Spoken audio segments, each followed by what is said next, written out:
มาหัดขวาเขาเอี้ยวเนาะตาตื่นพื้นได้แม่เล็กเขาตา4:1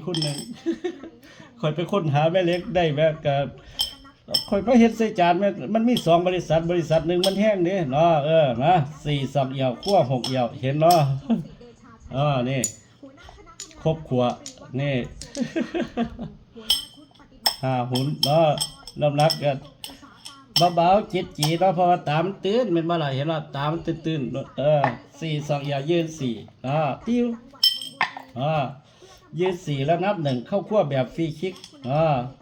เห็นว่าซ่อมขัวไว้หน้าหลังนับ1ได้บ่ ฟรีคิกว่าท่านห่างหายออกนับ1นั่น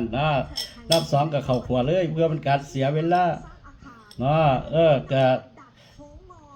ก็ดอกไงออกเลยมันเข้าขัวแล้วบ่ล่ะนับ1แล้วก็นับ2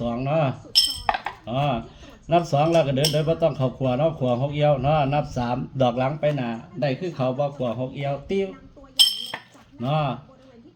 ได้ดอกนึงบ่เป็นหยังครับผมจำได้อยู่แล้วเพราะว่าถ้ายกบ่ได้ซื่อๆฟึ่งฝ่าวนำเวลา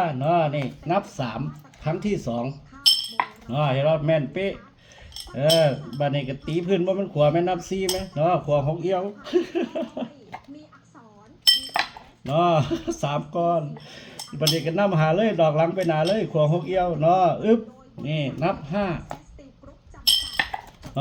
ตองอีกแล้วบัดนี้เข้าขวาเลยนับ6เข้าคั่วแบบแม่นนี่นะคั่ว6เอี่ยว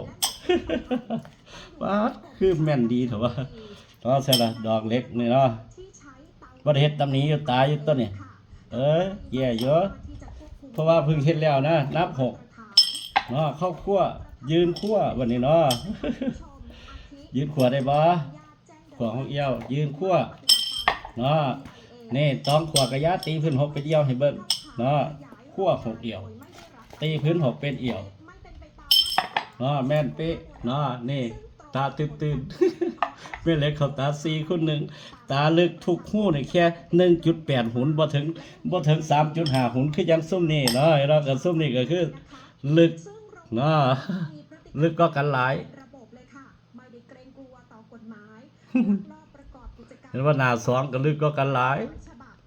5 หุ่นเท่ากันนะโอเค